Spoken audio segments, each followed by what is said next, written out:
Hey everyone, welcome back to CreepyCorner Stories. You know, diving into the dark web is always risky, but sharing these stories with you makes it worth it. I'm curious, where are you watching this from right now? Let me know in the comments below. I've noticed that these kinds of stories hit differently depending on where you are. It might even make the experience a little creepier. So, tell me, are you watching from the safety of your home or somewhere less secure? I went on an adventure with dark web group hikers. One of the members stole a plane and we passed the walls on the Antarctica. What we found there is something the government is trying to hide from you. Okay, so let me preface this by saying I'm not someone who usually falls for conspiracy theories or weird internet nonsense. I'm just normal, I guess. A 27-year-old with a boring remote job, a crappy one-bedroom apartment, and a tendency to scroll Reddit until I forget what time it is. I've always loved weird mysteries, urban legends, unexplained disappearances, stuff like that. But I never thought I'd get wrapped up in something real. And when I say real, I mean the kind of real that leaves you looking over your shoulder for the rest of your life. This started a few months ago during one of my late-night YouTube binges. You know how it goes. 1 minute, you're watching cat videos. The next, you're deep into some random rabbit hole.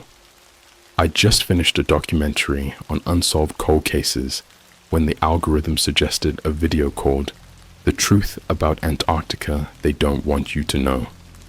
The thumbnail was some badly photoshopped image of a massive wall of ice with the words "Beyond the Walls" scrolled across it in bold red text. Total clickbait, but I clicked anyway. The video itself was ridiculous.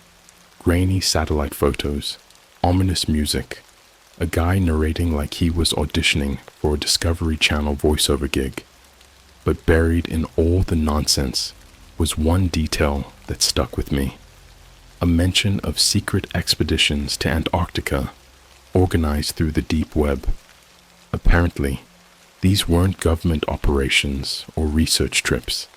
They were privately funded adventures for people willing to pay a small fortune. The narrator claimed they were illegal because they involved going beyond the protected zones, and that people who went on them either didn't come back or came back different. I rolled my eyes, closed the video, and went to bed. But over the next few days, I couldn't stop thinking about it. I started Googling things like hidden zones in Antarctica and secret expeditions. Most of what I found was the usual conspiracy stuff: UFOs, ancient ruins, Nazi bases. But there were a few cryptic posts on forums that felt off, like they weren't written for the general public, but for people who were already in the know. One night, after way too much caffeine and not enough sleep, I decided to dig deeper. I downloaded Tor, fired up a VPN, and started exploring the deep web. It was mostly what I expected: sketchy marketplaces, weird chat rooms. But eventually, I found a forum called Obsidian Horizon. The name didn't mean anything to me, but the tagline caught my attention: for those who seek the edge of the world. The posts were strange. Some were people sharing maps and coordinates, but they were in cryptic code I couldn't decipher. Others were discussions about gear, survival techniques, and operating off the grid. But what really caught my attention was a thread titled "Next Expedition, Accepting Applications." I clicked on it. The post was short and to the point. We are looking for capable individuals to join our next expedition to the uncharted territories. You must be prepared for extreme conditions, high risk, and absolute discretion. This is not a vacation. If selected, you will receive further instructions, serious inquiries only. There were dozens of replies, but they were all vague. People saying things like, "I'm ready," or "When's the meetup?" I hesitated for a long time before typing my own reply. "I'm interested. What do I need to do?" I hit send and immediately regretted it. My heart was pounding as I stared at the screen, half expecting someone to hack my laptop or send the FBI to my door. But nothing happened, at least not right away. The next morning, I woke up to an email from an address I didn't recognize. The subject line was just my forum username, and the body of the email was one sentence: "Prove your commitment." Attached was a file. Against my better judgment, I opened it. It was a PDF with a set of coordinates, a date 2 weeks from now, and a list of gear to bring. Stuff like thermal clothing, heavy-duty boots, a satellite phone. At the bottom, there was a single line in bold: "Do not tell anyone." I stared at it for a long time, debating whether to delete the email and forget this ever happened. But there was this part of me, this stupid, curious part, that couldn't let it go. I told myself it was just a harmless mystery, maybe even a prank. Worst case scenario, I'd show up and find some weirdos trying to LARP as explorers. Best case, I'd get a crazy story out of it. Part 2. The group. The coordinates led to a small, run-down lodge in the middle of nowhere, Colorado. It was one of those places you'd only find if you were looking for it. No signs, no GPS markers, just a dirt road winding through dense forest. I got there just as the sun was setting, and the parking lot was already full of cars. The lodge itself looked like it hadn't been updated since the 80s. Faded wood paneling, a sagging roof, a single flickering light above the door. Inside, about a dozen people were gathered in the main room, sitting in mismatched chairs and couches. They didn't look like the kind of people you'd expect on a hiking trip. There was a guy in his early 20s wearing military fatigues, a woman who looked like she could have been a lawyer or something, and an older man with a long gray beard and eyes that seemed way too sharp for his age. Then there was him. He was sitting in the corner, leaning back in a wooden chair with his boots propped up on the table. Mid-40s, maybe older, with this rugged, almost predatory vibe. His face was scarred, not in an accident way, but in a "I've been through some serious shit" way. His jacket had a strange patch on the shoulder, a black circle with jagged, radiating lines, like a sun or an explosion. Nobody was talking. The air was thick with tension, like we were all waiting for something to happen. Finally, a woman walked in, tall, blonde, wearing a sleek black jacket that screamed ex-military. She introduced herself as Astra and wasted no time getting down to business. "If you're here, you've been selected. This is your last chance to back out. What we're about to do is illegal, dangerous, and probably not what you're expecting. If you can't handle that, leave now." No one moved. "Good," she said. "Then let's get started." That night, we didn't get much information. Just burner phones, a map with more coordinates, and instructions to meet at a private airstrip in Alaska. Astra said we'd be briefed there and warned us not to bring anything we weren't prepared to lose. I drove back to my motel, feeling equal parts excited and terrified. It wasn't until later, lying in bed with my phone in my hand, that it hit me. I had no idea what I'd just signed up for, and there was no turning back. The airstrip wasn't what I expected. When you hear private airstrip, you think of something sleek, maybe well-maintained, with a hangar, and a little terminal. This was nothing like that. It was just a strip of cracked asphalt cutting through a field of knee-high grass, surrounded by dense trees that looked like they were trying to swallow the place whole. No tower, no lights, no signs of life, except for the old cargo plane parked at the far end. It looked ancient.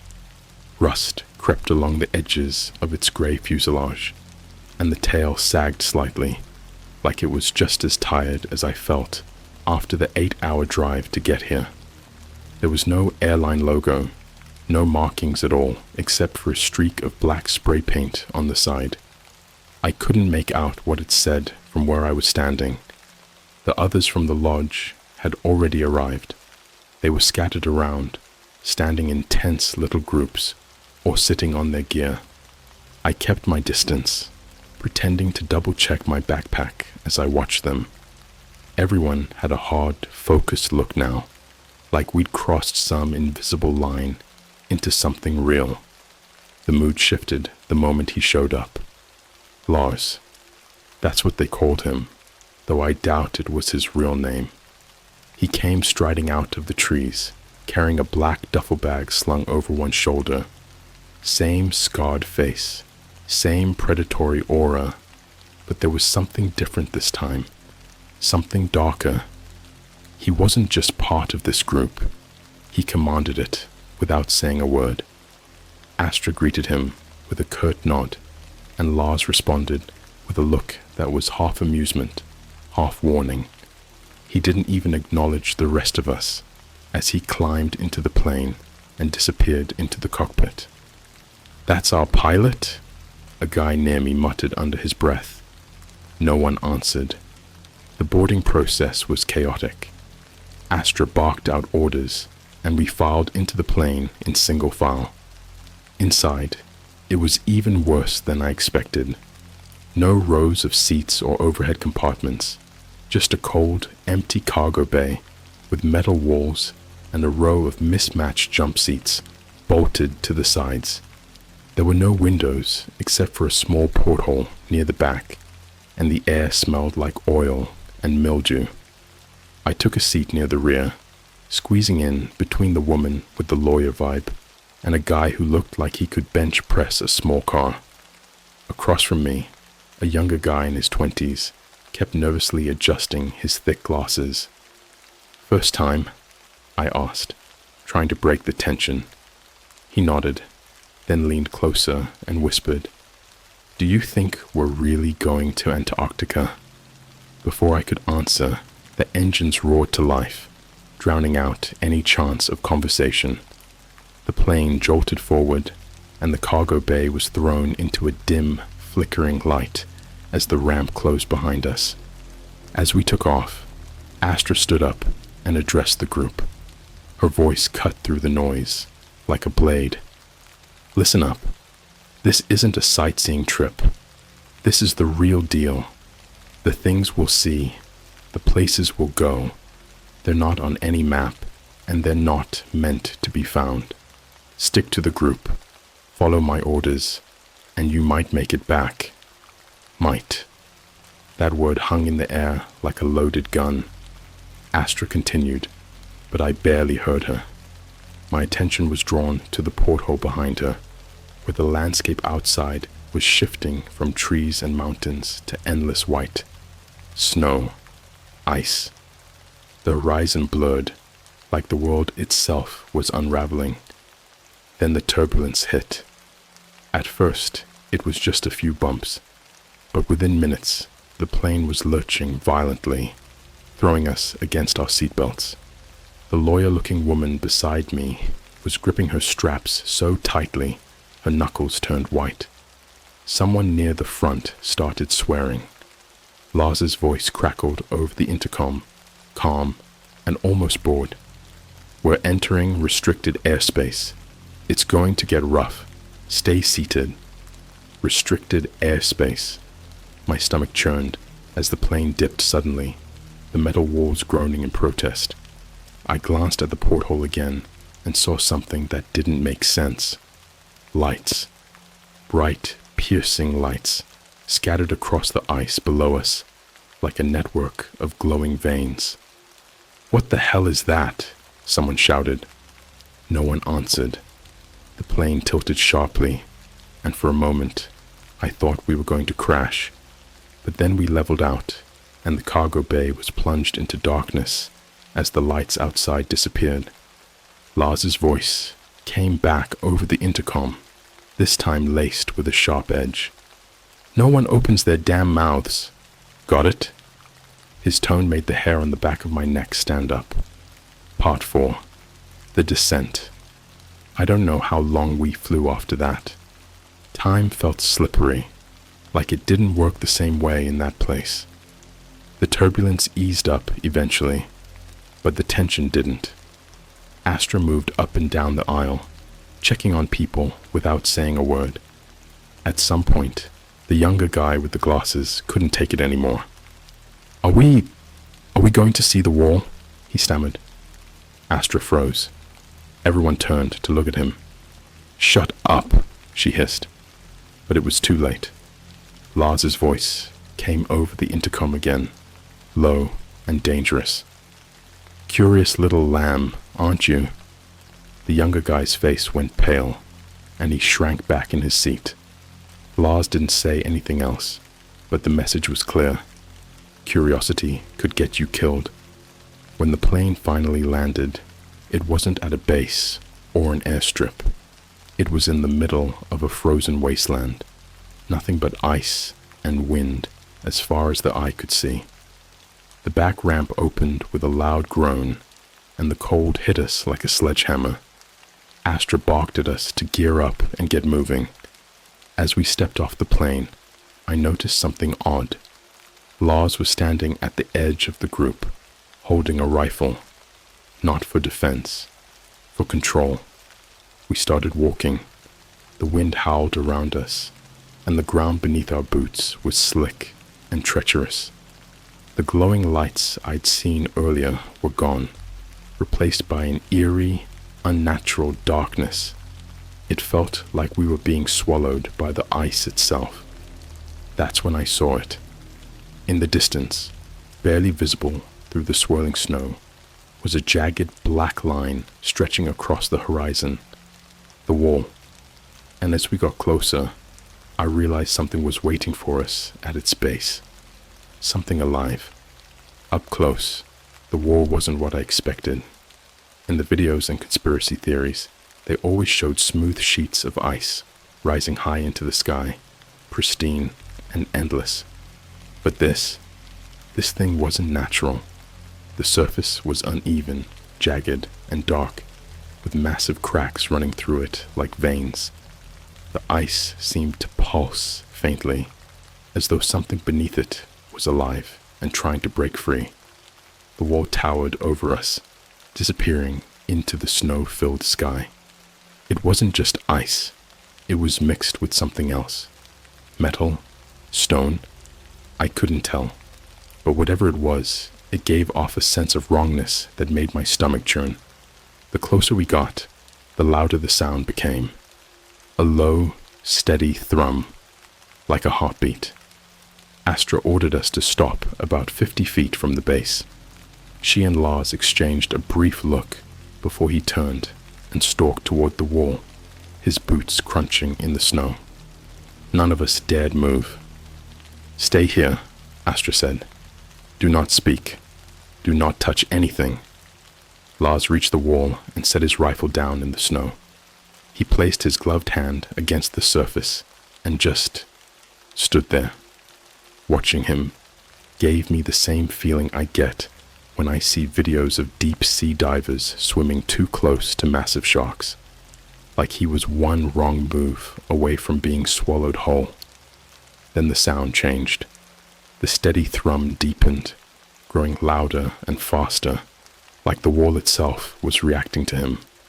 Lars didn't flinch. Instead, he turned back to us with a grin that made my blood run cold. "We're ready," he said. "Ready for what?" Astra motioned for us to follow her, and I hesitated. I was terrified, every instinct in my body screaming at me to turn and run. But where would I go? There was nothing out here but ice and death. The younger guy with the glasses was the first to crack. "This isn't right," he stammered. "We shouldn't be here. This isn't. Lars moved faster than I thought was possible.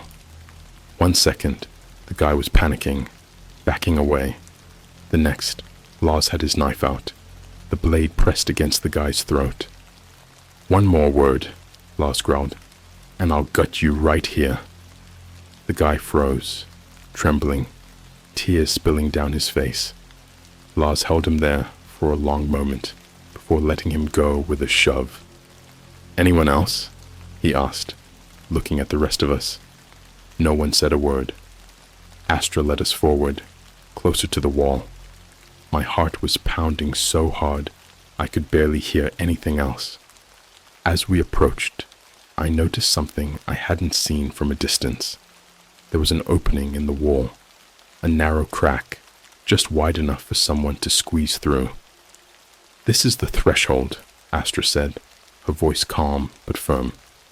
"Beyond this point, nothing is guaranteed. Follow the rules. Stay with the group. Do not look back." She paused, her eyes sweeping over us. "And no one touches the ground on the other side. Understand?" What the hell did that mean? What was on the other side that we couldn't touch? I wanted to ask, but the memory of Lars's knife kept my mouth shut. One by one, we squeezed through the crack in the wall. The opening was tight, the icy edges biting through our gloves and jackets. The air changed as soon as I stepped through. It was heavier, colder, and carried a faint metallic tang that made my throat burn. On the other side, the landscape was wrong. At first glance, it looked like more ice and snow, but the longer I stared, the less sense it made. The ground wasn't solid. It shifted slightly, like it was breathing. The sky above was pitch black, with no stars, no moon, just a void that pressed down on us. And the shadows, they moved.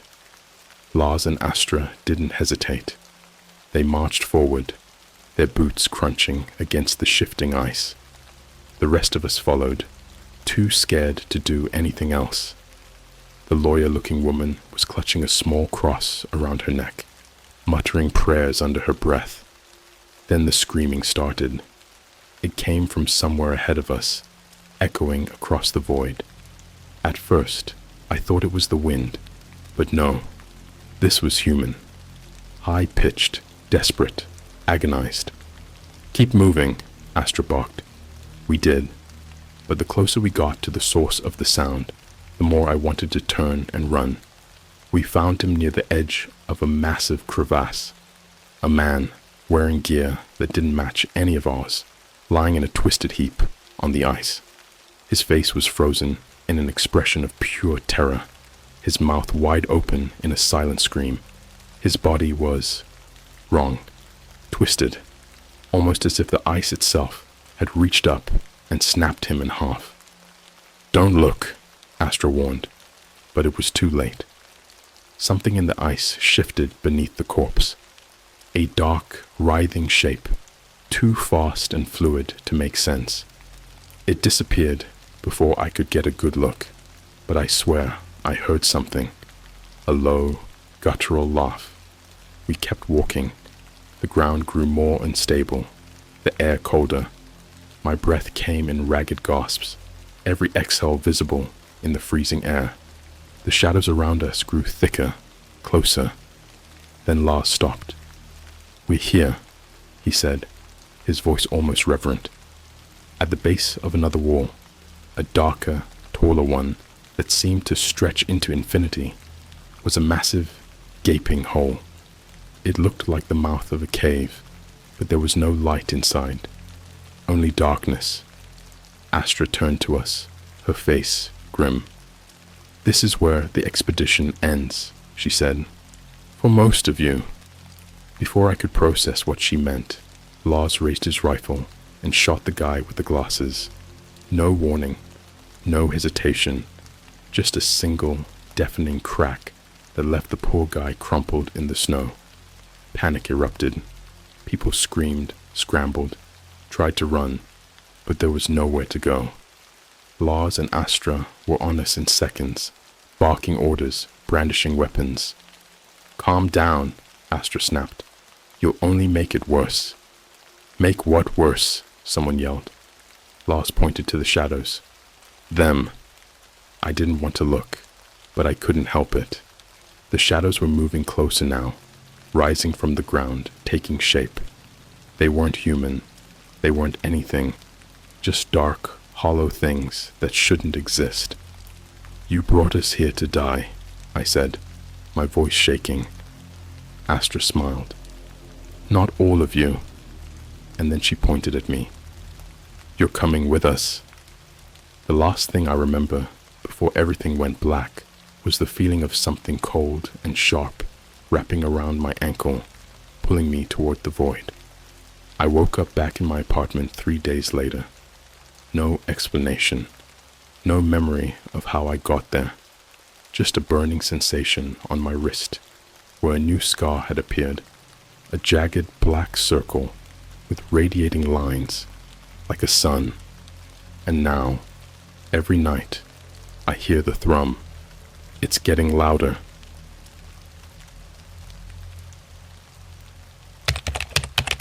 My ex cheated on me, and I exposed her on the dark web. 2 weeks later, I found her on a Red Room. Okay, so I've never been the type of guy to post my life story online, let alone something like this. But I need to put this out there, partly because I'm still trying to wrap my head around it, and partly because, I don't know, maybe someone will read this and tell me I'm not insane. Or maybe they'll learn from my mistakes. It started 3 months ago, the night I realized Megan, my girlfriend of 2 years, was cheating on me. I thought we had a good thing going. I mean, yeah, we had the usual arguments about dumb stuff, like whose turn it was to do laundry, or how much time she spent on TikTok. But I never thought she'd do that. Megan was practically living at my place. We had a whole routine, late-night McDonald's runs, binging shows on Netflix, posting couple pics on Instagram that got spammed with heart emojis from her friends. It was comfortable. I was comfortable. But then she started acting off. It wasn't super obvious at first. She'd just be glued to her phone a little more than usual, smiling at texts I wasn't a part of. She started going out more with friends I'd never met, dressing up like she was going to some red carpet event when she was just grabbing drinks. The final straw was one night when she went out, came home late, and passed out on the couch. Her phone buzzed all night long. I wasn't even trying to snoop at first, I swear. But when her lock screen lit up for the 20th time with a text from someone named Zach, I couldn't ignore it. I don't know what came over me. Maybe it was that gut feeling you get when something isn't right. But I unlocked her phone. Don't ask me how I knew her passcode. I just did. And yeah, I found exactly what you think I found. Texts, pictures, videos. Stuff you don't want to see your girlfriend sending to some guy who's not you. They'd been seeing each other for 6 months. 6 months. When I confronted her, she tried to lie at first.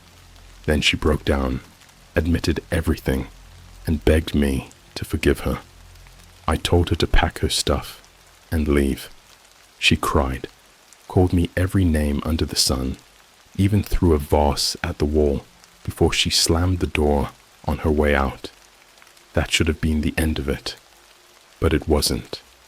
The first couple of weeks after Megan moved out were rough.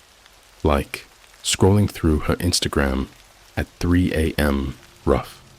She acted like she was living her best life, posting stories from bars, selfies with captions like, "New chapter," and these thirst traps that made me want to throw my phone against the wall. Meanwhile, I was stuck in our apartment, surrounded by her leftover junk, her plants, her stupid throw pillows, and this ugly yellow mug that said Coffee Queen. I was angry, yeah, but more than that, I felt powerless, like she'd just moved on while I was stuck in the wreckage. That's when I made the mistake of going down a rabbit hole. It started with YouTube. I was watching one of those top 10 scary deep web stories videos late at night, the kind with spooky background music and a narrator who sounds like they've seen some things. I don't know why, but something about those stories clicked with me. Maybe it was the idea that people could fight back against the people who wronged them. Or maybe it was just the morbid curiosity. Before I knew it, I was Googling how to access the dark web. Now, if you've never been on the dark web, let me paint you a picture. It's not this big, fancy hacker playground like in movies. It's mostly forums, sketchy marketplaces, and shady links that look like they'd brick your computer the second you click on them. At first, it was kind of a letdown, but then I found a forum dedicated to exposing people. It wasn't like your typical social media call-out culture. This was next level. People were posting screenshots of texts, private pictures, even personal addresses of the people they hated. It was brutal. And I thought, why not? I created an account under a fake username, something generic like AnonGuy94. Then I made a post about Megan. I uploaded screenshots of her messages with Zach, a picture of her from Instagram, and even her username. I wrote this whole paragraph about how she was a serial cheater, how she'd ruined my life, and how people needed to know the truth about her. The response was instant. People ate it up. The comments were brutal. What a piece of trash. Guys like Zach deserve to get cheated on too, lol. I hope karma catches up with her. It felt good. Twisted, I know, but it felt like I'd finally gotten even. Or so I thought. Part 2. Preview. The messages begin. I didn't think much about the post after that. I went back to binging YouTube videos, playing Call of Duty, and trying to forget Megan ever existed. But a week later, I started getting weird messages. At first, they were just random DMs from burner accounts on Instagram and Reddit. Stuff like, "You should be careful who you mess with," and "You're playing a dangerous game." I brushed it off as trolls. I mean, it's the internet. People are jerks for fun, right? But then, one night, I got a DM on Reddit from an account with no posts, no history, nothing. All it said was, "Check the Red Room. You'll want to see this." Attached was a link. The first message didn't bother me too much. It was easy to shrug off, as some edgy troll who thought they were clever. The internet's full of people like that. Bored kids or angry adults sitting in their basements, trying to mess with strangers for a cheap laugh. But it wasn't just one message. It started with Instagram. I got a DM from an account with no profile picture, no posts, and a username that looked like someone smashed their keyboard. All it said was, "Take it down." I ignored it. Then another one came through. "You have no idea what you've done." By the time I woke up the next morning, I had 7 messages across Instagram, Reddit, and even Twitter. Same vibe, different wording. Stuff like, "You think you're in control, but you're not. You're playing with the wrong people. She belongs to us now." That one hit differently. Belongs to us. What the hell did that even mean? At first, I thought it was Megan screwing with me. Maybe she'd found the post and was trying to freak me out. But Megan wasn't the type to pull off something this elaborate. And honestly, she didn't seem smart enough to pull off anything involving the dark web. No offense to her, but she once asked if Wi-Fi could run out. I told myself it was nothing, a joke, a coincidence. But then I got the email. It came from an address that looked random, like it had been generated by a bot, Z65HJ3L at protonmail.com. The subject line was just a single word, stop. The email itself was different. No threats, no insults, no context. Just one attachment. I stared at it for a good 5 minutes. The file was called VD21-3-2023.mp4. My laptop's antivirus didn't flag it, which should have been a good sign, but I still felt this deep, gnawing pit in my stomach. I knew I shouldn't open it, but curiosity's a hell of a thing. The video started with static, just loud, fuzzy white noise that made my speakers crackle. Then the screen flickered, and I saw her. It was Megan, sitting in a dark room. Her hair was a mess, her makeup smudged, like she'd been crying for hours. She was tied to a chair with thick ropes around her wrists and ankles. Her head was hanging low, like she didn't have the strength to lift it. "Help me," she whispered. I froze. I'm not even sure I was breathing. My first thought was, this can't be real. Maybe it was staged. Some elaborate prank she'd set up to make me feel guilty for posting about her. But the more I watched, the more I realized there was no way this was fake. The camera zoomed in on her face, and I saw the panic in her eyes. That's not the kind of fear you can fake, no matter how good of an actor you are. "Please," she said again, louder this time. I don't know what they want. I didn't do anything." The video cut to black. I slammed my laptop shut and sat there, heart racing, trying to process what I'd just seen. My first instinct was to call the police, but what would I even say? Hey, I posted about my cheating ex on a shady forum, and now I've got a creepy video of her tied to a chair. Yeah, that wouldn't go over well. So I did the next best thing. I reopened my laptop and went back to the forum where I'd made the post. I deleted it. Every screenshot, every word, gone. I thought maybe that would fix things. Maybe whoever was behind this would stop once they saw the post was gone. But of course, it wasn't that simple. That night, the noises started.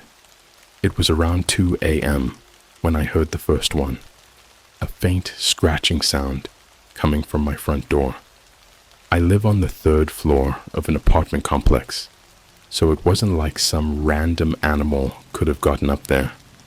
I peeked through the peephole, but there was nothing, just the dimly lit hallway. I went back to bed, but the scratching came again, louder this time, like nails scraping against wood. When I checked again, there was an envelope taped to my door. No address, no name, nothing. Just plain white paper folded into a rectangle. I opened it, and my stomach dropped. Inside was a single Polaroid. It was a picture of Megan, tied to the same chair from the video. But this time, there was someone standing behind her. A man in a black hoodie with his face blurred out. In his hand, he held a knife pressed to Megan's throat.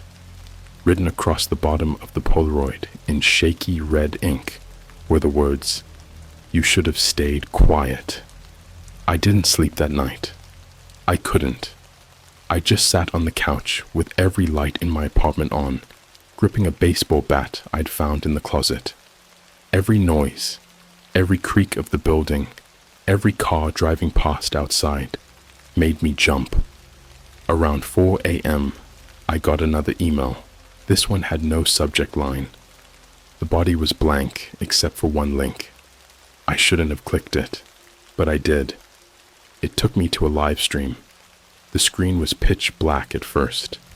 Then the camera flickered on, and I saw her again. Megan was still tied to the chair, but she looked worse. Her face was pale, her hair tangled, and there was blood trickling from a gash on her forehead. The chat on the side of the screen was full of messages. People were bidding. $200. Cut her hair. $500. Break a finger. $1,000. Start with her left hand. I wanted to throw up. This was a red room, an actual red room, and Megan was the star. I sat there staring at my laptop screen, unable to move. My mind felt like it was split in two.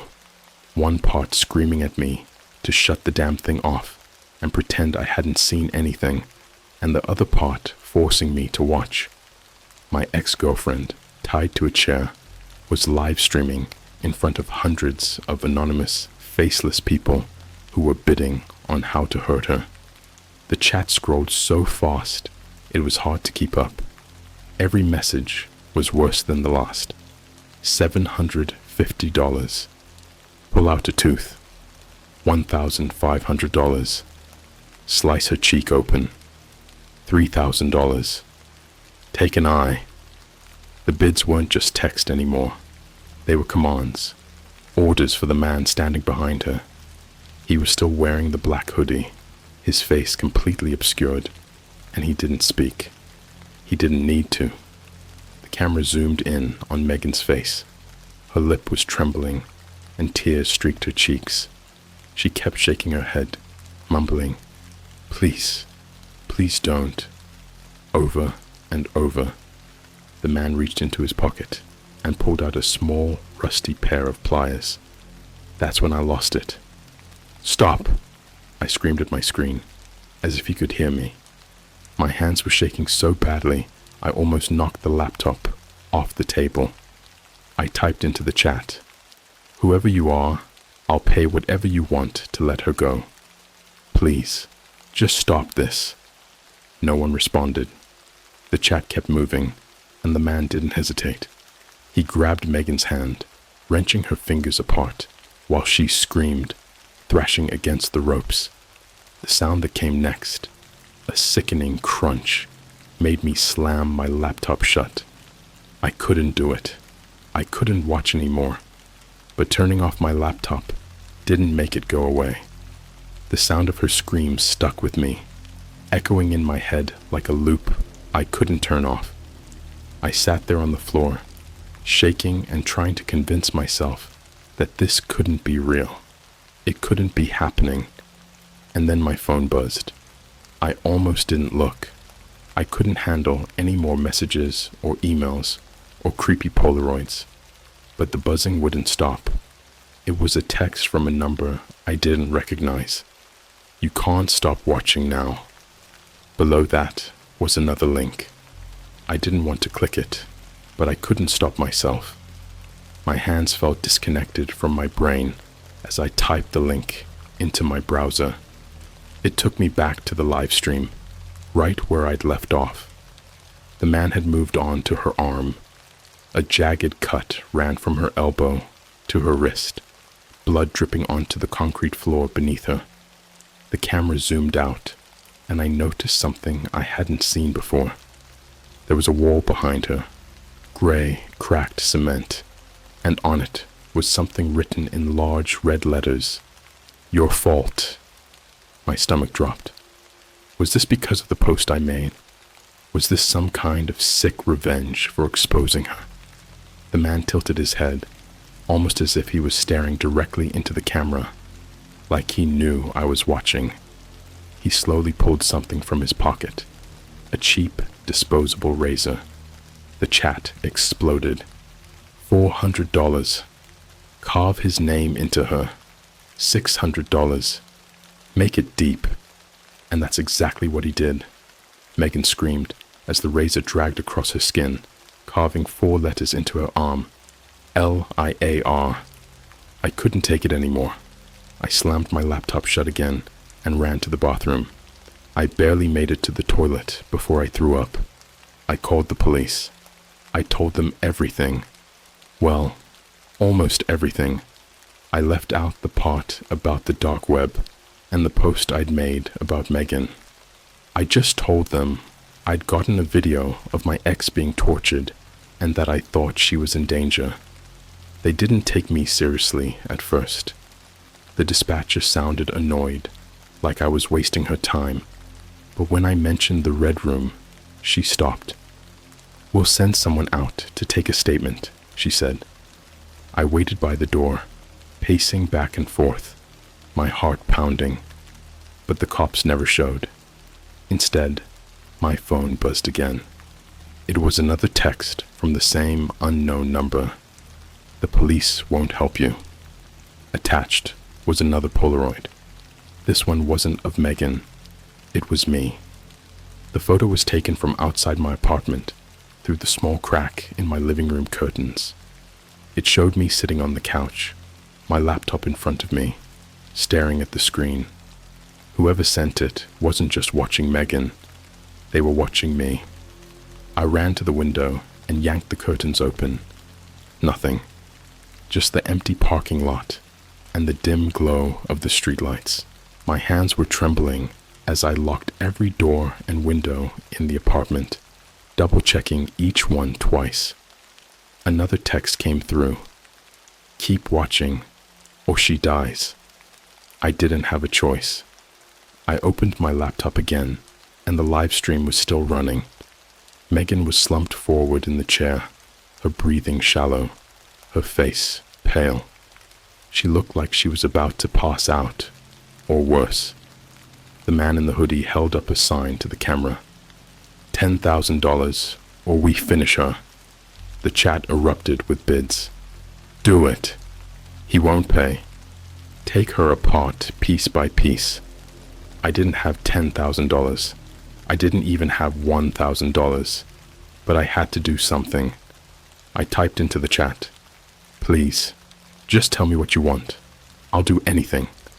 For the first time, the man responded. He held up another sign. "Confess." "Confess? To what?" I typed again, frantically. "I don't understand." "Confess to what?" Another sign went up. "You ruined her life. Now ruin yours." The chat lit up with laughter, mocking me. My mind raced, trying to figure out what they wanted me to say. Was this about the post I'd made? Was that what started all this? I thought back to everything I'd said about Megan on that forum. I'd exaggerated some of it, sure. I wanted people to hate her as much as I did, but I didn't think it would lead to this. "Okay," I typed. I'm sorry I posted about her. Please, just let her go." The man tilted his head again, then held up another sign. "Not enough." The feed suddenly cut to static, and when it came back, the camera was zoomed in on Megan's face. She was staring directly at the lens now, her eyes wide with terror. "Help me," she whispered. "Please. They're not going to stop." And then she said something that made my blood run cold. "They want you next." The screen went black. I slammed my laptop shut, breathing so hard it felt like my chest was going to cave in. Megan's voice, her final choked whisper, kept playing in my head on an endless loop. "They want you next." For the first time, I felt it. This wasn't just about Megan. This wasn't revenge for my stupid post. It was bigger than that, darker, and somehow I had been dragged right into the middle of it. I stood frozen in the middle of my apartment, trying to decide what to do. My phone was on the coffee table, buzzing every few minutes with new messages, but I didn't dare check them. Instead, I grabbed the baseball bat I'd left by the door, my eyes darting to every shadow and corner. I felt like I was being watched, not just through my phone or computer this time, but here, in my apartment. I kept telling myself I was being paranoid, that no one could have gotten in. The windows were locked, the door had a deadbolt, and my building had cameras in the hallways. But paranoia has a way of digging into you, tearing through logic like paper. I opened my laptop again, determined to find something, some clue, some way to figure out who was doing this or where they were. But the live stream was gone. The link redirected me to a plain black screen with one line of text in the middle. Game's not over.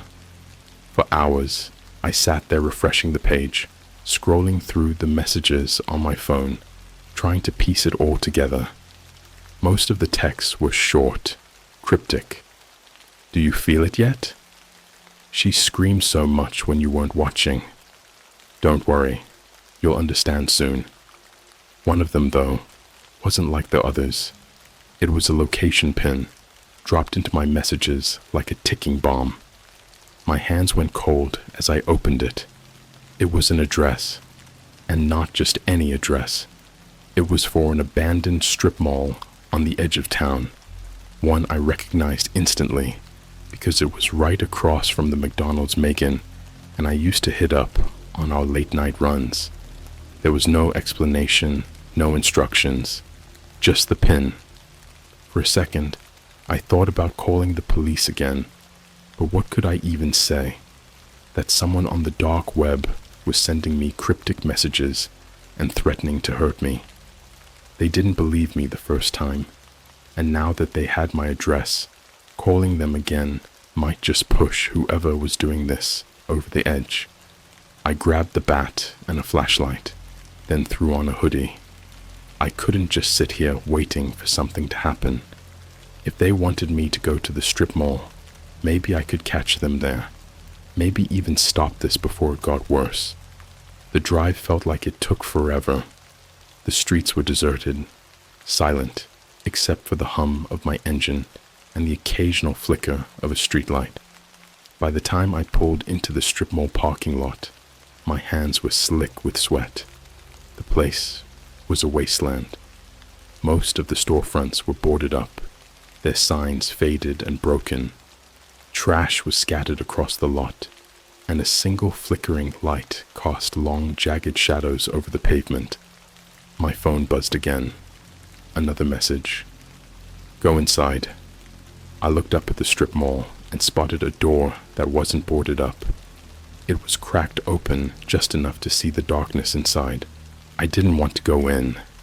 Every nerve in my body screamed at me to turn around and get the hell out of there. But then I thought about Megan, tied to that chair, her blood pooling on the floor. I couldn't let this happen to her, or to me. I gripped the bat tighter and stepped inside. The air was stale and cold, like the place hadn't been touched in years.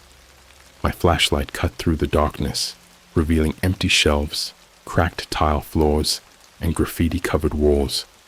At first, it seemed like no one was there. But then I saw it. A single Polaroid photo, taped to the wall with red duct tape. It was a picture of me, taken from behind. I recognized it instantly. It was from earlier that night, when I'd been sitting on the couch, watching the stream. Someone had been in my apartment. Beneath the photo was a message written in the same shaky red ink as before. Look closer. I turned around, shining my flashlight over every corner, every shadow.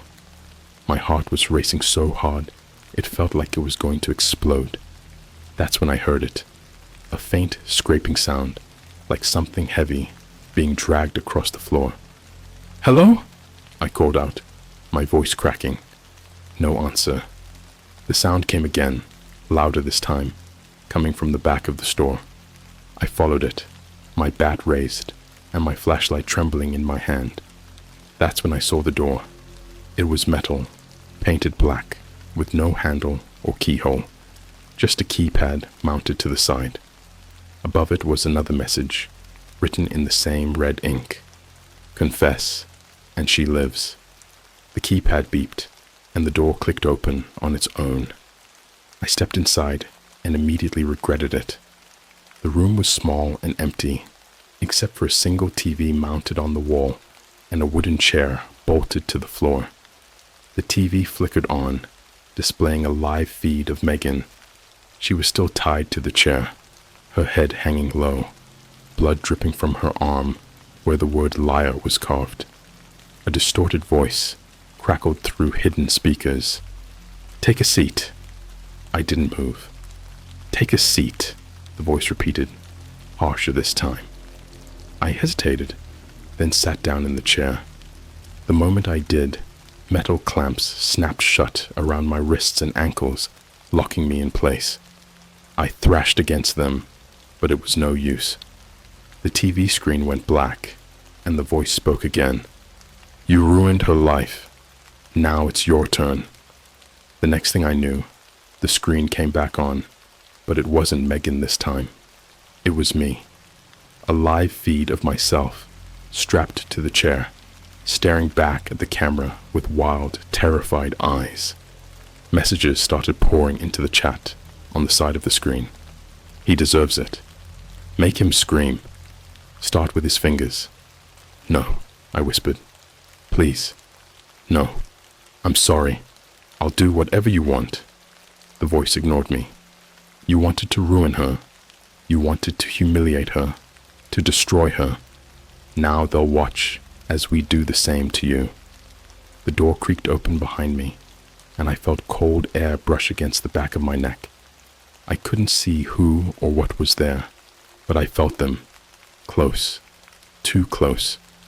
The last thing I saw before the screen flickered off was a message in the chat. "Lights out." The room plunged into darkness, and then the screaming started. The room was pitch black. I couldn't see my hands, my legs, or anything beyond the oppressive darkness that swallowed me whole. The only sounds were my own ragged breathing and the distant hum of machinery. The chair I was strapped to creaked as I thrashed against the restraints, but it didn't budge. And then I heard it, a low, guttural breath. Not mine. Someone, or something, was in the room with me. "Who's there?" I shouted, my voice cracking under the weight of my fear. My words disappeared into the black, unanswered. Then came the scraping sound again. It was slow, deliberate, metal against metal, like a blade being dragged across the concrete floor. "Please," I begged, my voice trembling. I'm sorry. I didn't mean for any of this to happen. Just let me go. Let her go." No response. Suddenly, I felt a sharp, cold point press against my neck. A knife. It didn't cut me. Not yet. But the pressure was enough to make me freeze. My heart was racing so fast, I thought it might stop altogether. The distorted voice crackled through the speakers again, its tone dripping with malice. "You like to watch, don't you? Let's see how it feels when the world watches you." The lights flickered on, blinding me for a moment. When my eyes adjusted, I saw the camera. It was mounted in the corner of the room, its red light blinking steadily. Below it, a TV screen flickered to life, showing me from a high angle, strapped to the chair, pale and trembling, a blade at my throat. But it wasn't just the live feed of me. There was a chat window too. The messages were flooding in. "Cut his face first. Make him beg. Slow. Make it slow." I stared at the chat, horrified. These weren't bots. These were people. Hundreds of them, maybe thousands, watching me like I was some kind of twisted entertainment. The figure behind me stepped into view, and my stomach churned. They were wearing the same black hoodie I'd seen on the stream with Megan, but now that they were closer, I could see their face. Or, rather, the mask covering it. It was plain white, featureless, with 2 dark holes where the eyes should have been. The person tilted their head, studying me like I was an animal pinned down on a surgical table. Then, without a word, they moved in front of me and held up a card to the camera. "Confess." I already did," I stammered. "I said I was sorry. I deleted the post. What else do you want from me?" The masked figure dropped the card and reached into their pocket, pulling out something small and sharp. A box cutter. "No," I whispered, my voice barely audible. "No, please." The blade flicked open with a metallic snap, and the figure moved closer. I pulled at the restraints so hard I thought I'd dislocate my shoulders, but they didn't give an inch. The figure grabbed my arm, yanking back my sleeve to expose my forearm. "Stop!" I screamed. "I'll do anything." But they didn't stop. The blade pressed into my skin, carving a single word into my arm with slow, excruciating precision. "Watch!" The pain was blinding, searing, like fire racing up my nerves. Blood pooled in the grooves of the letters, dripping onto the floor. I was screaming, sobbing, begging, but it didn't matter. The masked figure didn't even flinch. The chat exploded. "Yes! He deserves it. More. Do more." My head was spinning, my vision blurring from the pain. But then, through the haze, I noticed something. The comments weren't just directed at the masked figure. They were directed at me. "Ask for more. Don't stop him. You wanted to watch. Now, be the show." That's when it hit me. This wasn't just a punishment. It was a game. And I was their new player. The masked figure stepped back, tilting their head again, as if admiring their work. Blood dripped from the blade as they held it up to the camera, letting the audience see every drop. "Please," I choked out, my voice barely above a whisper. "I'll confess. I'll say whatever you want. Just stop." The figure held up another card to the camera. This one said, "Too late." The lights flickered again, and the room was plunged back into darkness. I thought maybe it was over, but then I heard something new. A faint beeping sound. It was steady at first, then started to speed up. It was coming from under the chair. My breath caught in my throat as realization set in. A bomb. "No," I whispered, struggling against the restraints with everything I had left. "No, no, no." The voice crackled through the speakers one final time. "Enjoy the show." I don't know how I managed it, but I tipped the chair over. I hit the ground hard, my head snapping back against the concrete. The beeping was louder now, faster. My vision blurred, and the edges of my world started to close in. The last thing I saw before the explosion was the chat window on the screen, the messages pouring in faster than I could read them. Boom. Repeat LOL. Next player. I woke up in the hospital. They told me I'd been found in the parking lot of the strip mall, unconscious and covered in blood. There was no explosion, no evidence of any kind of bomb or live stream.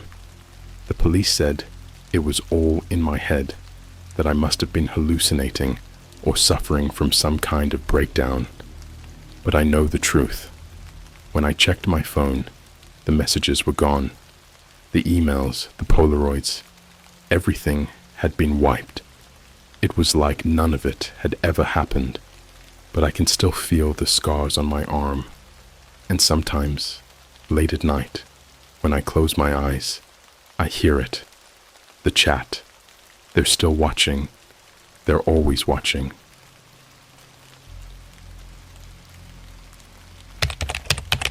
I was gifted golden Porsche from the dark web and was sent on a quest to deliver AI packages that can destroy humanity for return. I get to keep the car. Okay, so hear me out. This all started because of TikTok. Yeah, I know. Not the most groundbreaking origin story.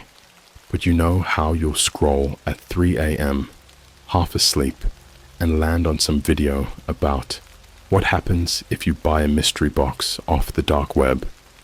That's what hooked me. Everyone in the comments was like, "This is so fake." But there was something about it. The idea that people actually do this stuff. I mean, I was bored, broke, and honestly, a little curious. So, naturally, I started looking into it. Not with any serious intent, though. I'm not stupid enough to start downloading random Tor browsers and visiting sketchy sites.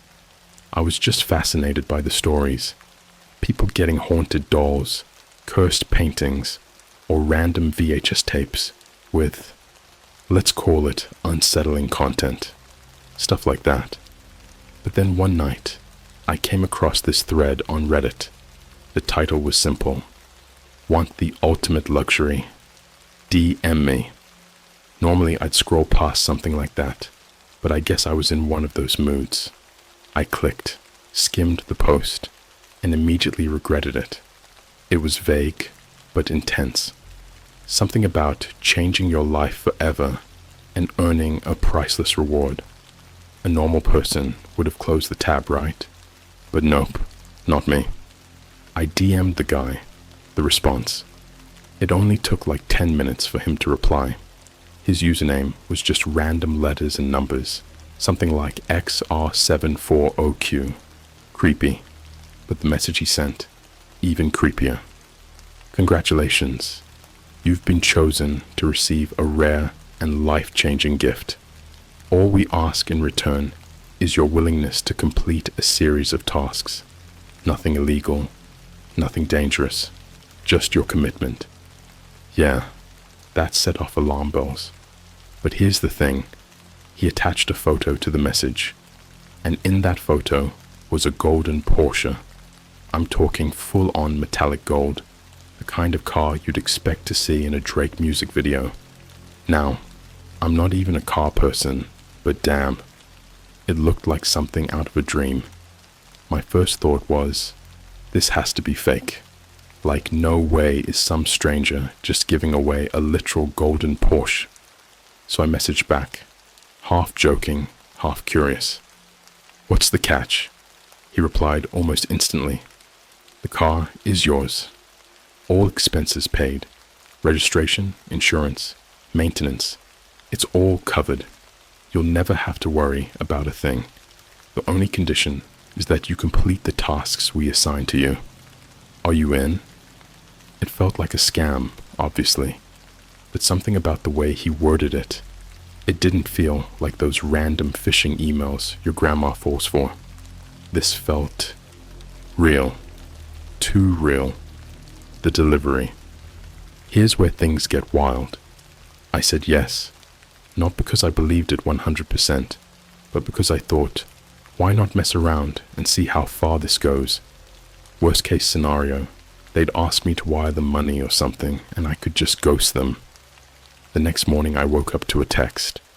Not a Reddit DM, not an email, a literal text message on my phone. I didn't give them my number, but somehow they had it. The text was short. Your gift will arrive today. Please be available to receive it. I laughed. No way this was real, right? But then, at 2:17 p.m., yes, I remember the exact time, I heard a rumble outside. I opened the door, and there it was, the golden Porsche. It was parked right in front of my apartment complex, gleaming like it had just been polished. A guy in a black suit was standing next to it, holding a clipboard. No delivery truck, no cameras, just him and the car. Are you my full name? He asked. His voice was weirdly monotone, like he'd practiced it 100 times. I nodded, too stunned to say anything. This is yours, he said, handing me the keys and a thick envelope. Instructions are inside. Good luck. And then he left. Just like that. He didn't wait for me to sign anything, didn't stick around to explain. He just got into a plain black sedan parked across the street and drove off. The instructions. The envelope was heavy, like it had more than just paper in it. I took it inside, locked the door, and sat at my kitchen table. My hands were shaking a little. I wasn't scared yet, just overwhelmed. Inside the envelope was a letter, neatly typed on thick, expensive paper. It said, Congratulations on receiving your gift. To keep the car, you must complete 5 deliveries. These deliveries will contain sensitive and highly confidential packages. Your first delivery will begin tomorrow. Check the trunk for your first package at 8 a.m. sharp. Failure to complete a delivery will result in immediate forfeiture of the car. Do not attempt to open or inspect the packages. Do not deviate from the route provided to you. Thank you for your cooperation. At the bottom of the letter was a small metal key, like something you'd use for a locker or a safety deposit box. The first package. The next morning, I woke up early, mostly out of curiosity. Part of me was still convinced this was some elaborate prank or social experiment. But when I checked the car, there it was, a black briefcase sitting in the trunk. I picked it up, and I swear, it felt heavier than it looked.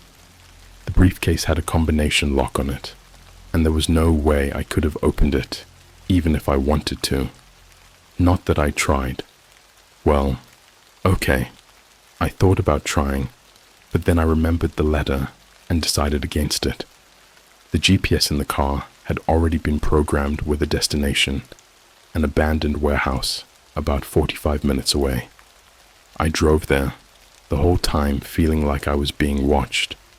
Every time I stopped at a red light, I'd glance in the rearview mirror, half expecting to see that guy in the black suit following me. But no one was there.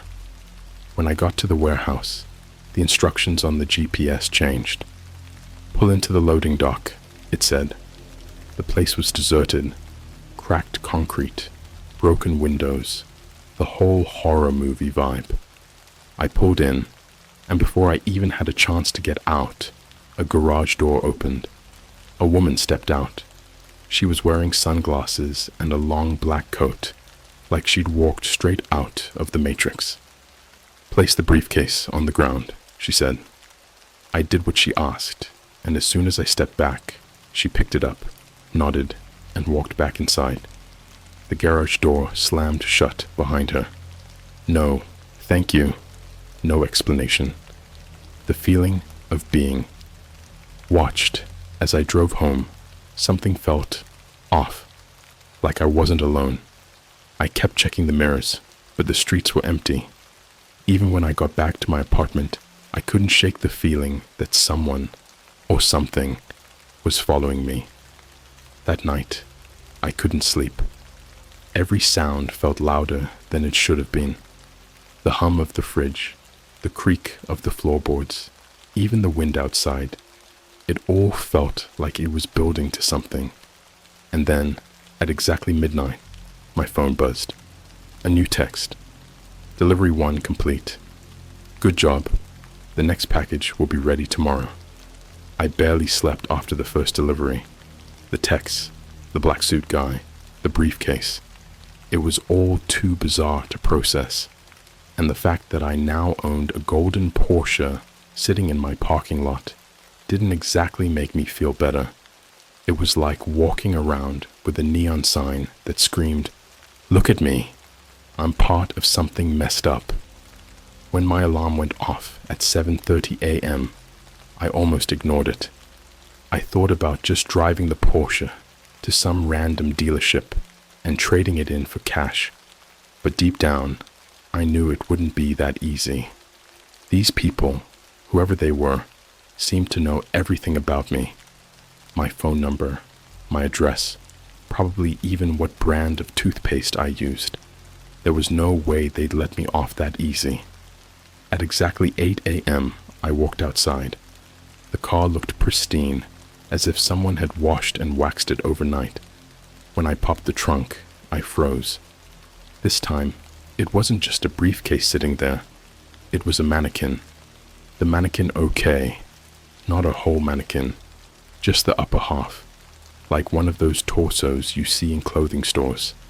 Its face was smooth and featureless, and its arms were missing. But that wasn't the worst part. The mannequin was wrapped in clear plastic, like it had been shrink-wrapped for storage, and around its neck was a thick metal chain with a padlock dangling from it. Attached to the chain was a piece of paper. I unfolded the note with trembling hands. Package number 2. Delivered to, address redacted. Do not remove the plastic. Do not attempt to unlock the chain. Drive safely. The address was in a part of town I'd never been to before. According to Google Maps, it was some kind of industrial complex, about an hour away. I hesitated for a long time. Delivering a locked briefcase was one thing, but this? I mean, who the hell just casually delivers a mannequin torso wrapped in plastic? But I kept thinking about the letter in the envelope, the one that said failure to complete the deliveries would result in immediate forfeiture of the car, and something about the way they phrased it. Forfeiture didn't sound like they were just going to take the Porsche back. The drive. The mannequin was heavier than it looked. Getting it into the passenger seat was a struggle, and I couldn't help but feel like I was doing something really illegal. What if someone saw me driving around with this thing? The drive felt longer than it should have. Every stoplight, every car that pulled up beside me, I couldn't help but imagine someone taking a picture and calling the cops. But it wasn't just paranoia. The whole time, I had this gnawing feeling in the pit of my stomach, like I was being watched again. I kept glancing in the rearview mirror, half expecting to see that black sedan from the day before. But the road behind me was empty. Then about halfway there, the car's GPS started glitching. The screen flickered, and the voice, normally a calm, robotic tone, sounded warped. Turn. Left. Onto. Industrial. Road. 6. I knew the area, and there was no Industrial Road 6. The GPS was taking me somewhere else. The warehouse. The final destination wasn't an industrial complex like Google Maps had said. It was another warehouse, but this one looked abandoned. The windows were shattered, and the walls were covered in graffiti. There were no other cars, no signs of life. Just me and this creepy mannequin in the passenger seat.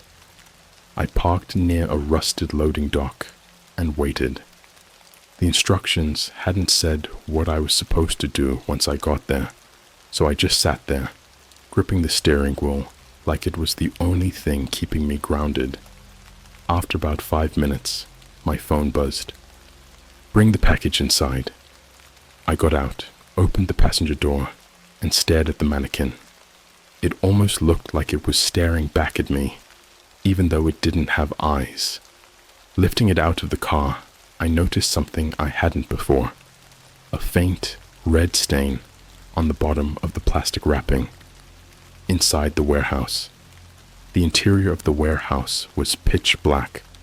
I used my phone flashlight to guide the way, the beam cutting through the thick, stale air. The place smelled like mildew and rust, but there was something else, too. Something metallic, like blood. "Hello," I called out, my voice echoing off the walls. No response. The text buzzed again. Place the package on the table in the center of the room. As I moved further in, I saw the table. It was the only thing in the entire warehouse that wasn't covered in dust. The surface was spotless, almost unnaturally clean. I placed the mannequin on it, trying not to think about the red stain. And then I noticed something else. The walls weren't just covered in graffiti. They were covered in photos. Hundreds, maybe thousands of photos, all pinned up like some kind of serial killer's trophy room. Most of them were of people, ordinary people, walking down streets, sitting in cafes, standing in line at grocery stores. But some of the photos, some of them showed people in the middle of something horrible. A man tied to a chair, blood dripping from his mouth. a woman screaming as shadowy figures loomed over her, a child staring blankly at the camera, tears streaming down their face. My stomach turned. The sound, just as I was about to leave, I heard it, a faint scratching sound coming from somewhere deeper in the warehouse. It wasn't an animal. It was too rhythmic, too deliberate. "Is someone there?" I called out, immediately regretting it. The scratching stopped. For a long moment, there was nothing but silence. And then, I heard it. Footsteps. Slow, heavy footsteps, getting closer. I ran. I didn't care what or who was making that sound. I didn't care if I was supposed to wait for confirmation or instructions. I sprinted back to the car, slammed the door shut, and floored it out of there. The aftermath. When I got home, I locked every door and window in my apartment and sat in the dark, clutching a baseball bat like it was the only thing keeping me alive. At exactly midnight, my phone buzzed again. "Delivery 2 complete. Good job. The next package will be ready tomorrow." No mention of the warehouse, the mannequin, or the photos. Just a casual confirmation, like I'd just dropped off someone's Amazon order. I haven't been able to sleep since. Every time I close my eyes, I see those photos on the wall. The people, their faces, the fear, and that scratching sound. I don't think I imagined it. By the time I woke up, the sun was already high in the sky. My head was pounding, and every inch of my body felt heavy, like I'd been hit by a truck. I hadn't slept properly since the second delivery, and the anxiety was eating me alive. Every creak in my apartment made me jump. Every shadow outside my window looked like someone watching. When I finally got up and walked outside, the golden Porsche was still sitting there, gleaming like it had been dipped in sunlight. I hated looking at it now. It wasn't a car. It was a trap. A gilded leash tethering me to something I couldn't escape. I didn't want to check the trunk. I wanted to set the car on fire and disappear. But at exactly 8 a.m., my phone buzzed. "Package number 3 is ready. Check the trunk." My stomach sank. I stood there for a long time, just staring at the car like it might bite me. The air felt thicker than usual, like the entire world was holding its breath. Finally, I walked over and popped the trunk. The passenger. There wasn't a briefcase this time, or a mannequin. There was a person. I nearly fell backward when I saw him. He was bound with duct tape, his arms pinned behind his back, and his legs tied together. A thick strip of tape covered his mouth, but his eyes, wild and bloodshot, stared straight at me. He was alive. I froze. My brain couldn't process what I was looking at. This wasn't some abstract, creepy package. This was a living, breathing human being. His chest rose and fell rapidly, and he let out muffled grunts as he squirmed against his restraints. There was a note taped to his shirt. "Package number 3. Deliver to address redacted. Do not remove the tape. Do not speak to the passenger. Follow the route precisely." I backed away, my hands shaking. "Number nope? No way." I muttered it out loud, trying to convince myself that I could just walk away from all this. But I couldn't. I knew what would happen if I refused to play along. The guy in the trunk let out another muffled scream, thrashing against the tape. His head jerked toward me, and for a second, I thought he was trying to plead. I can't," I whispered, but my hands were already moving. I grabbed him by the shoulders and started pulling him out of the trunk. He was heavy, and the whole time he kept thrashing, his muffled screams growing louder. I shoved him into the back seat, slammed the door, and got behind the wheel. The GPS was already programmed with the destination. Another industrial area, this one about 2 hours away. I didn't even recognize the name of the city. It wasn't somewhere I'd ever been. The guy in the back seat wouldn't stop moving. He kicked at the doors, banged his head against the windows, and screamed through the tape like he was trying to alert someone. But the highway was empty, and there was no one around to hear him. I tried to block him out, but it was impossible. Every sound he made dug into my brain like nails on a chalkboard. I gripped the steering wheel so tightly my knuckles turned white. About 30 minutes into the drive, he stopped thrashing. At first, I thought he'd passed out from exhaustion, but when I glanced in the rearview mirror, I realized he was staring at me. Not just staring, glaring. There was something in his eyes I couldn't explain. Anger, sure, but there was something else, too. Something almost feral. I tightened my grip on the wheel and focused on the road. The detour, about an hour into the drive, the GPS glitched again. The screen flickered, and the voice stuttered. Rerouting. Please proceed to alternate destination. I frowned. The new route led off the main highway, down a long winding road that cut through a dense forest. The trees were so thick they blocked out most of the sunlight, casting the road in deep, eerie shadows. The guy in the back seat started squirming again, letting out low, guttural noises. Shut up, I muttered, but my voice cracked. I wasn't in control anymore, and we both knew it. The deeper I drove into the forest, the darker it got. The road was narrow and uneven, with sharp turns that made my stomach lurch. The GPS wasn't giving any more instructions, just the pulsing red dot of the destination, getting closer and closer. The cabin. The road ended abruptly in front of a small, dilapidated cabin. The place looked ancient, like it had been abandoned for decades. The windows were boarded up, and the wooden walls were weathered and warped. I put the car in park and sat there, staring at the cabin. My whole body was screaming at me to turn around and leave, but I knew that wasn't an option. The guy in the back seat let out a muffled scream, kicking at the door again. All right, I snapped, my voice shaking. I got out of the car, opened the back door, and started dragging him out. He fought harder this time, twisting and kicking, but I managed to get him out and onto the ground. The note hadn't given me any instructions about what to do once I got there, so I just stood there, holding him by the shoulders and staring at the cabin.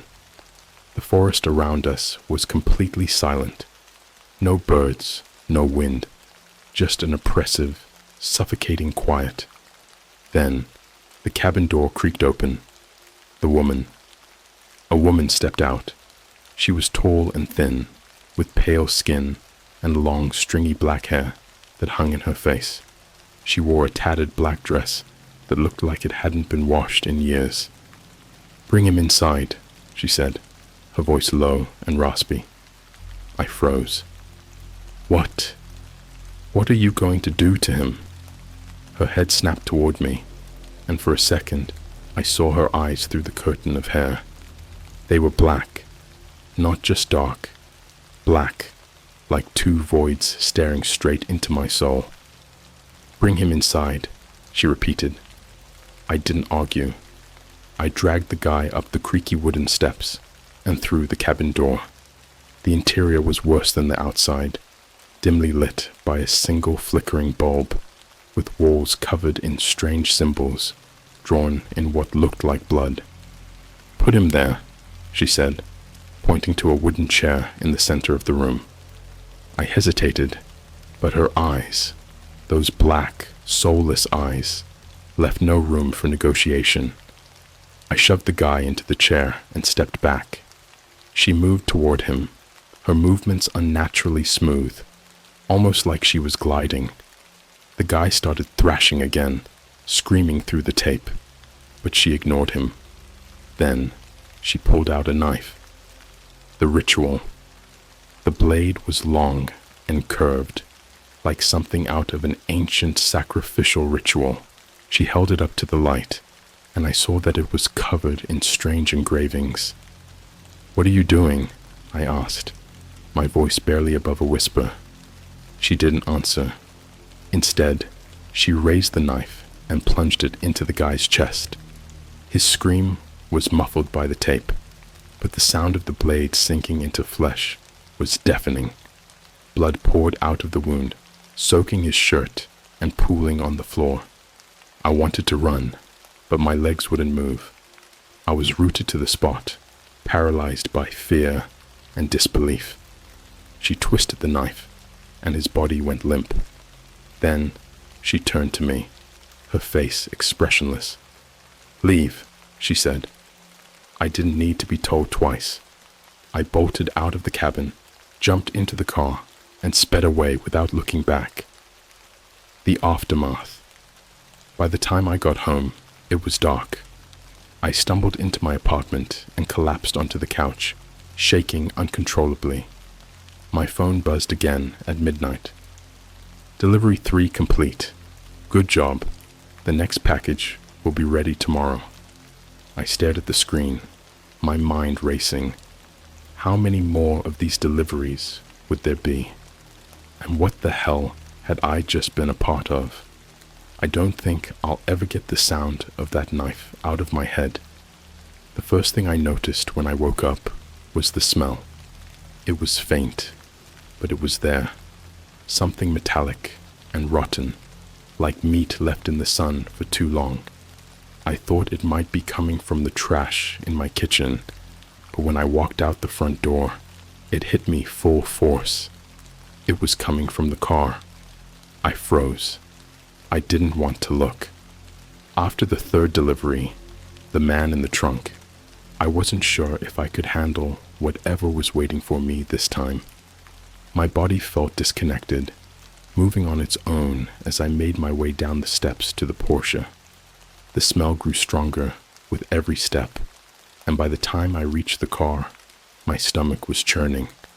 I pressed the button to pop the trunk, half hoping it wouldn't open, but it did, and I immediately regretted looking.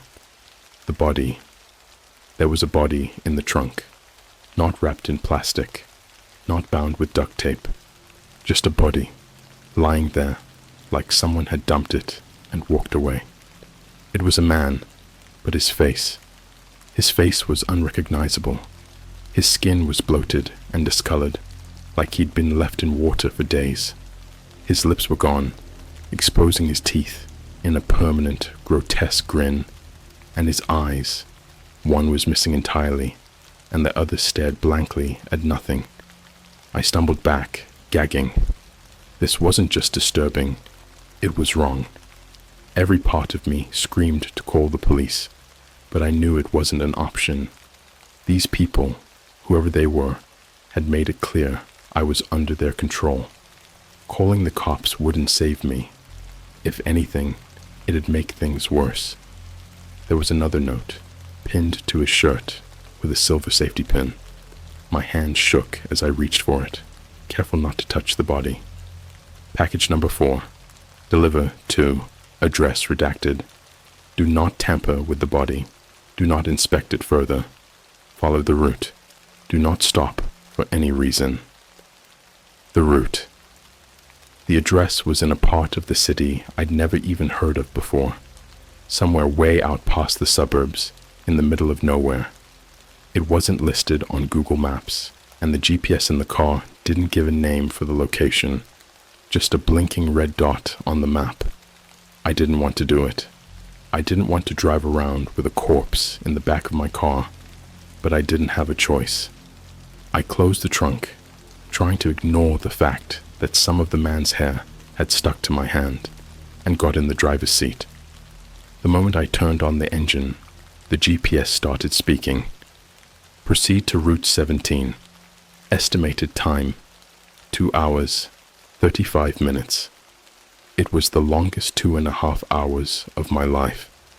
The smell was unbearable, even with the windows down I kept glancing in the rearview mirror, half expecting the man to sit up, even though I knew he was dead. My hands were slick with sweat, and every time I passed another car on the highway, I felt like they knew, like they could see the guilt written all over my face. The accident, about an hour into the drive, it started raining, hard, the kind of rain that makes it impossible to see more than a few feet in front of you. The GPS was still giving directions, but the voice sounded different, choppier, more distorted. Turn, left, at, next, intersection.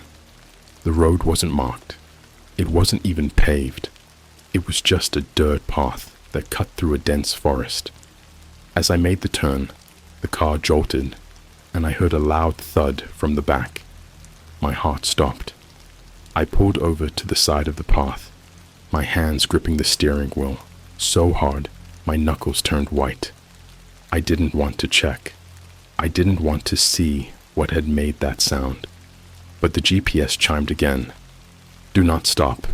Proceed to destination. I stared at the screen, my breathing ragged. The rain pounded against the windshield, and the wipers squeaked as they struggled to keep up. I thought about ignoring the GPS, about checking the trunk anyway, but something in the pit of my stomach told me not to. So I kept driving. The farmhouse. The blinking red dot on the GPS led me to an old farmhouse at the edge of the forest. It looked abandoned, windows boarded up, roof sagging under the weight of decades of neglect. But there was a single light on, glowing faintly in one of the upstairs windows. I parked the car and sat there for a long time, staring at the house. I didn't want to get out. I didn't want to open the trunk. But the GPS chimed again. Delivery required. Do not delay. I stepped out into the rain, my clothes instantly soaked, and walked to the back of the car. The trunk felt heavier as I lifted it, like the body inside had somehow gained weight. I grabbed the man's shoulders and started dragging him toward the farmhouse. His skin was cold and slippery, and the rain made it even worse.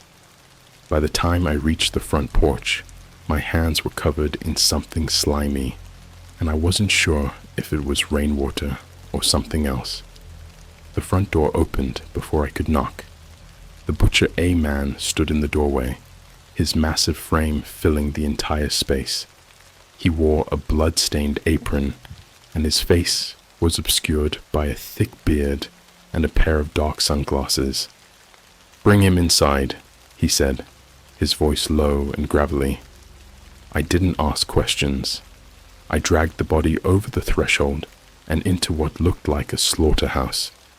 The walls were lined with hooks and chains, and the air was thick with the smell of blood and rot. Over there, the man said, pointing to a metal table in the center of the room.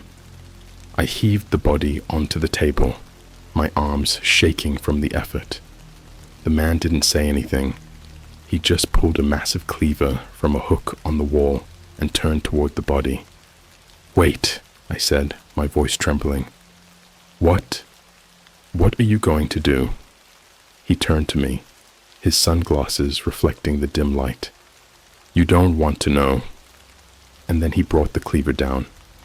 The sound was wet and visceral, like chopping through raw meat. I turned away, bile rising in my throat, but I couldn't block out the sounds, the crunch of bone, the squelch of flesh, the steady rhythm of the cleaver hitting the table. The warning. When it was over, the man handed me a small package wrapped in brown paper. It was about the size of a shoebox and tied with coarse twine. This is for you, he said. What is it? I asked, my voice barely audible. Deliver it, he said, and don't open it. I didn't argue. I took the package, stumbled back to the car, and drove away as fast as I could. The entire drive home, I could feel it. the package sitting on the passenger seat, radiating something dark and unnatural. I wanted to throw it out the window, but I didn't dare. When I got back to my apartment, I placed the package on the kitchen table and stared at it for hours. It was still sitting there when my phone buzzed at midnight. Delivery 4 complete. The final package will be ready tomorrow. I didn't sleep that night. I just sat there, staring at the package, wondering what the hell I'd gotten myself into. I didn't touch the package all night. It just sat there on the kitchen table, taunting me. I kept expecting it to move, or make a sound, or something, but it didn't. It just sat there, wrapped in its brown paper, as if it wasn't the most cursed thing I'd ever seen. At exactly 8 a.m., my phone buzzed. Final package is ready. Check the trunk. I didn't move. Not right away. I sat there, staring at the screen, hoping for some kind of loophole, some way out of this nightmare. But there wasn't one. There never had been. By 8:15, I was standing in front of the Porsche again. The air was heavy, humid, like the world itself was holding its breath. My hand shook as I pressed the button to pop the trunk. It was empty. For a second, I felt a flicker of relief. Maybe this was their way of saying it was over. Maybe I'd done enough. But then I noticed the envelope, neatly taped to the inside of the trunk lid. I peeled it off and opened it, my heart sinking as I read the message inside. You are the final package. Drive to the coordinates provided. Do not deviate. Do not delay. The coordinates. My legs buckled. I had to lean against the car to keep from collapsing. You are the final package. I read it over and over again, trying to make sense of it, but the words wouldn't sink in. I checked the GPS. The coordinates were already entered, leading to a location deep in the mountains, far from any towns or landmarks. The estimated drive time was 3 hours. I didn't want to go. Every fiber of my being screamed at me to run, to abandon the car and disappear. But where would I go? These people, whoever they were, had proven they could find me no matter what. So I got in the car and started driving. The descent, the first hour of the drive, was uneventful. Just empty highways and dense forests, the kind of scenery that would have been beautiful if I wasn't on the verge of a breakdown. But the further I went, the more the landscape changed. The trees grew taller, their branches twisting together like skeletal fingers. The sunlight barely penetrated the canopy, casting the road in eerie shadows. The air felt colder, sharper, like I was breathing in shards of glass. And then the GPS started acting up again. Turn, right, in 500 feet. There was no right turn, just a sheer drop-off into a ravine. I slammed on the brakes, my heart pounding. The GPS recalculated, its distorted voice glitching in and out. Continue, straight, for 12 miles. I was starting to think the car wasn't taking me to the coordinates. It was taking me somewhere else, somewhere I wasn't supposed to come back from. The cabin in the mountains. When I finally reached the destination, it wasn't what I expected. I thought it might be another warehouse, or maybe even another farmhouse, but it was worse. It was a cabin, not abandoned like the others. This one was lit from within, a faint golden glow spilling out from the windows. Smoke curled lazily from the chimney, and a black sedan, the same one I'd seen after I first got the Porsche, was parked out front. I pulled up next to it, my hands trembling as I shut off the engine. The silence was deafening. No birds, no wind, no sounds of the forest, just the faint crackle of the fire inside the cabin. I didn't want to go inside. I wanted to get back in the car and drive until I ran out of gas. But before I could move, the cabin door creaked open. It was the woman from before, the one with the black hair and soulless eyes. She stood in the doorway, watching me. "It's time," she said. "The ritual room." The inside of the cabin was worse than I'd imagined. The walls were covered in the same strange symbols I'd seen in the farmhouse, drawn in what looked like dried blood. Candles lined every surface, their flickering flames casting long, dancing shadows. In the center of the room was a stone altar, dark and stained with something I didn't want to identify. Chains hung from the ceiling, swaying gently despite the lack of any breeze. "Lie down," the woman said, gesturing to the altar. I shook my head, backing away. No, I'm not doing this." The man in the black suit stepped out of the shadows. I hadn't even noticed him standing there, but now he was blocking the door, his massive frame making it impossible to leave. "You have no choice," the woman said. Her voice was calm, almost soothing, like she'd done this 1,000 times before. "You agreed to the terms." "I didn't agree to this," I shouted, my voice cracking. She tilted her head, her black eyes glinting in the candlelight. "You didn't read the fine print." The truth. They didn't force me onto the altar. I climbed onto it myself, not because I wanted to, but because I realized there was no way out. As I lay there, staring up at the ceiling, the woman began chanting in a language I didn't recognize. The symbols on the walls seemed to shimmer and writhe as if they were alive. The man in the suit handed her a blade, a long, curved dagger with the same strange engravings I'd seen on the cleaver. She raised it high above her head, the candlelight glinting off the blade. "This is the final delivery," she said, her voice echoing in my skull. "Your sacrifice will complete the ritual." "Why me?" I whispered, tears streaming down my face. "Because you accepted the gift," she said, "and every gift has a price." The end, the blade came down, but instead of pain, there was nothing. No sound, no light, just darkness, infinite and suffocating. And then I heard it, a voice, deep and guttural, echoing from the void. "It is done." When I opened my eyes, I was back in the car, the golden Porsche.